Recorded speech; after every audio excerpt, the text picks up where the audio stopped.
Come on, cleave him. Woo! Let's go.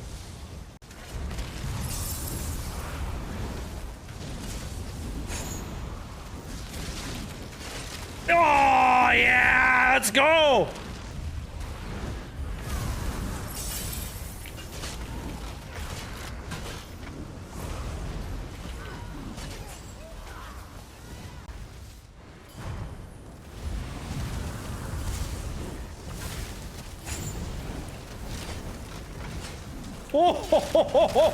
Oh, baby! Is someone eating a bag of chips or what was that crunch? Greetings and welcome back to the channel, guys. Today we're going to be talking about a Warden build, specifically a 1-bar Cleaver build. This is, of course, for mid-year Mayhem, which is going on right now. It's going to be a very quick build video. I don't want to take up a lot of time. It's a very simple build. It works though. It's great for bombing, and yeah, like it's designed to just be a very simple and easy build. That's why it's a 1-bar build. So let's just go over it real quick. So our stats are, you know, we don't have like crazy high stats here. Almost 18k magicka, 21k stamina, and once we're fully buffed here, 31k health. You can adjust that to your liking, but I think that is enough. I don't really care about a lot of health because we're bombing. It doesn't really matter if you have 25k, 30k, 35k. You're gonna die anyway once you dive too deep. You know, you gotta be careful. Our regens are actually pretty nice on this build. If I pop a potion here, you can see almost 1600 magicka recovery, almost 2000 stamina recovery. And this, of course, goes up when you take a resource and you get the continuous attack buff. You're going to have a little bit more. This is, of course, plenty. Our weapon damage is going to go up to like roughly, I don't even know where it maxes out. 7.5k, I think, when you're like fully buffed. And then your spell resistance and physical resistance, of course, kind of low. But like I said, you know, you're not supposed to survive. You're supposed to go in, do your thing, and die. You know, that's just what it is. Of course, you see a whole lot of buffs here because this is an Oaken Soul build. So you get all these crazy buffs. Our Mundus is the warrior, and we're using the Jewels of Misrule for our sustain. I think this is necessary. If you just go with like Dubious or Witch Mother's Potent Brew, you're always going to miss the other sustain portion, right? So I think Jewels of Misrule is quite important because, yeah, you need both. You need both in this build. It's kind of like a hybrid deal. But yeah, that's the stats. So look at the sets real quick. Of course, we're running the Oaken Soul infused with weapon damage. Then I put on 2 Witch Knight's rings because I had 2 more slots left, and I just wanted to fill this with just pure damage. Of course, this is where you can kind of adjust it a little bit. If you want more health, more armor, more regens, you can put other sets here, right? That give you something. But I went with the Witch Knights because the 2-piece weapon and spell damage, and both of them, of course, infused with weapon and spell damage, just to push that a little further. And then we're running the Master's Maul, and in this case, Nirnhound, of course. Any combination works. Doesn't matter if you have the sword, the maul, the great axe, but Nirnhound or sharpened, I would say, should be your go-to traits on this one. I have Nirnhound because I decided that this was pretty okay because the mace already gets penetration. We have a lot of penetration on the Warden already because we got the major and the minor breach from our shulks, and then of course we're running Baylork, so once that's popped, we have tons of penetration. So sharpened on the weapon is not really necessary. So I decided to go with Nirnhound just to add a little extra raw damage. But I'll leave that up to you. Like I said, we're running Baylork as our monster set. This is the one that makes the most sense. It gives you a ton of weapon and spell damage, and you end up also getting a ton of penetration, which is important because you want to be hitting hard. So Baylork is definitely the best choice for this. I wouldn't replace this with anything else. Baylork is definitely what you want to do. You don't have to charge it up to 500 ultimate, but of course it's nice if you can, because that is going to make sure you get the full potential out of this set. And then we're running Rushing Agony, which is you can basically run Rush of Agony potentially Dark Convergence works the same way. Basically, the reason I have Rush of Agony is, I'll tell you this. So what the set does is, first of all, great stats: stam recovery, weapon spell damage, offensive penetration. And then when you gap close a target, like after 0.8 seconds, it pulls people to you, which is nice because it clumps them all up, makes it easy to cleave. Then after 2 seconds, you get a nice and beefy physical damage portion that hits everyone around you, which is super nice, really helps. And because it's delayed, it makes it so that it's easy for you to kind of like stack that with other damage. And I'll show you that in a second. Also, 8 seconds cooldown, very low cooldown, very nice.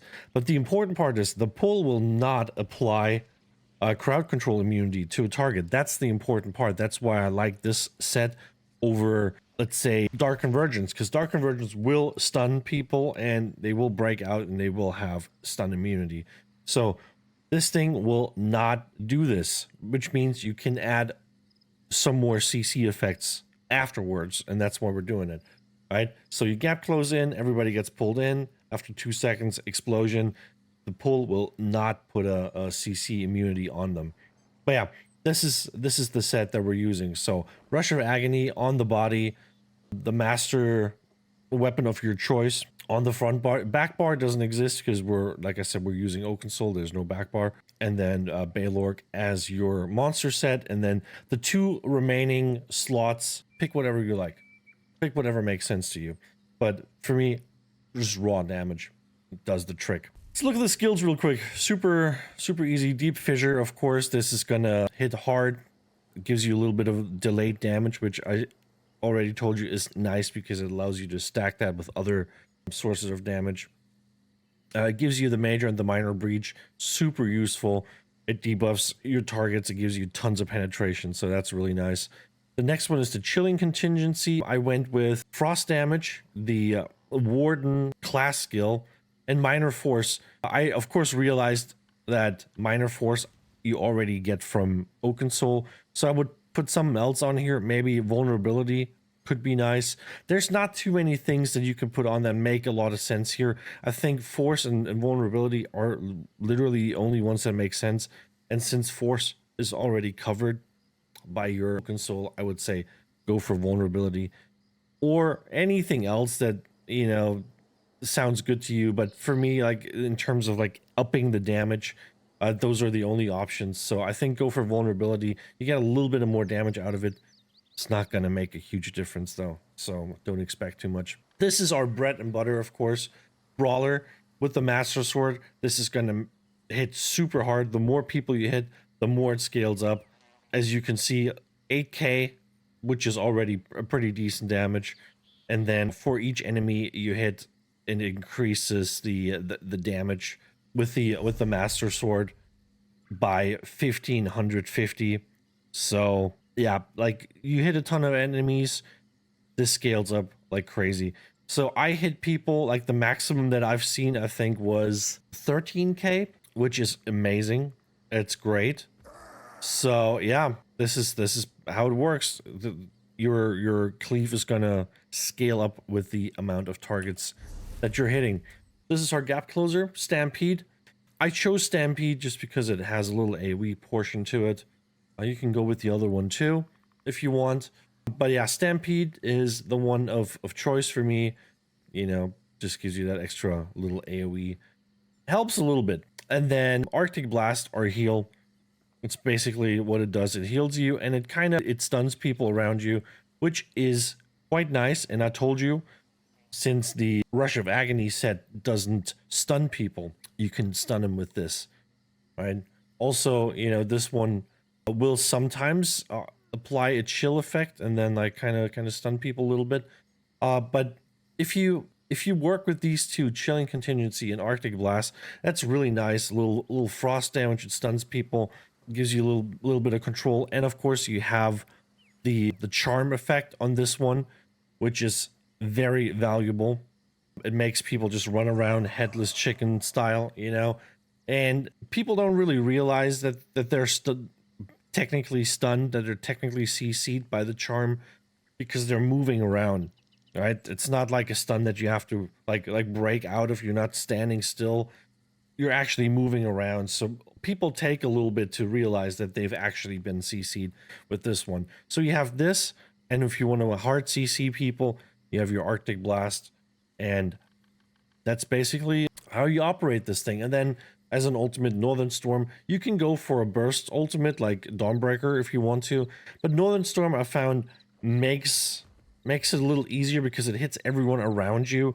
So if you can't line things up properly, this is going to help you. It's going to make it so that you can really make sure you hit everyone, even people off to the side, people behind you.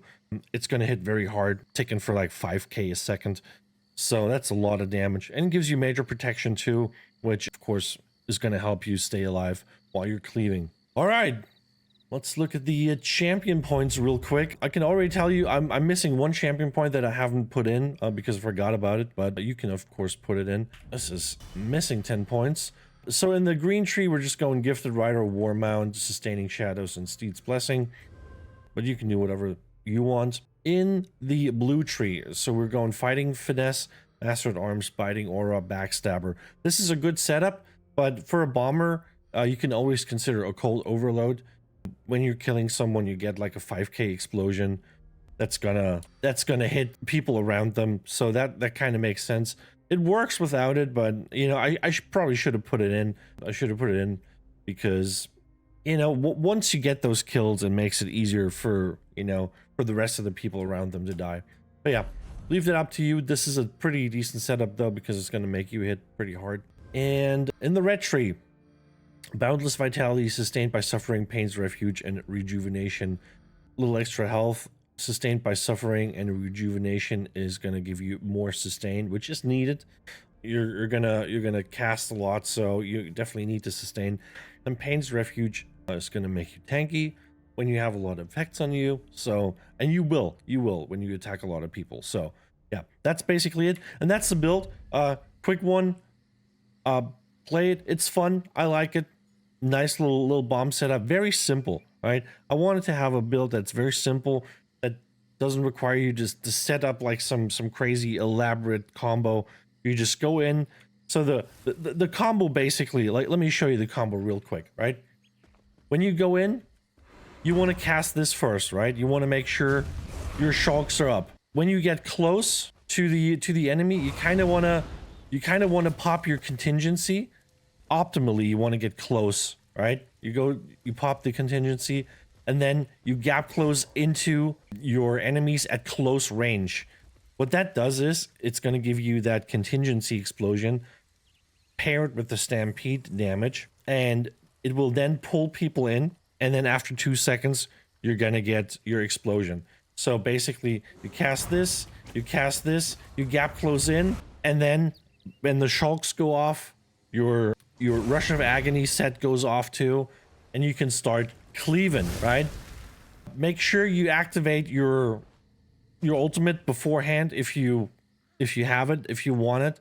You don't always need to do it. If you're like cleaving like smaller groups, it's not always needed to do that. I would just keep that. Don't use your ultimate lightly, right? Because especially right now during Mid-Year Mayhem, there's a lot of people running around. Don't use it on like one guy and then get zerked down by 10 people, and then you don't have your ultimate ready, right? But all optimally, right? You get this one, you gap close in, and then you start cleaving when the other damage goes off. And of course, one really nice one is you pop your contingency and then you heal, and that's gonna do frost damage to people around you. It's gonna heal you, it's gonna freeze them, and I killed a lot of people like this, believe it or not. You can just do this one, right? And this is an easy way of actually killing people, like especially Nightblades when they're cloaking around you. You can catch them with that, right? It freezes them, deals damage. I've killed Nightblades in stealth with it. Like, I didn't know where they were. I know they were somewhere, like in a little cubby. I ran inside. I popped this thing here. They got hit by it and died. So keep that in mind. That's a good way of hitting people that you can't see. They will still get hit by this. And that's the build, ladies and gentlemen. I hope you like it. I'll play it. It's fun. It's easy. Should be easy to do for you. Everybody has Baylork, everybody has Oakland Soul, and the rest is easy to get, really. So yeah, have fun. Let me know what you think, and if you like it, like, subscribe, and comment, and I'll see you in the next one. Take it easy. Bye bye.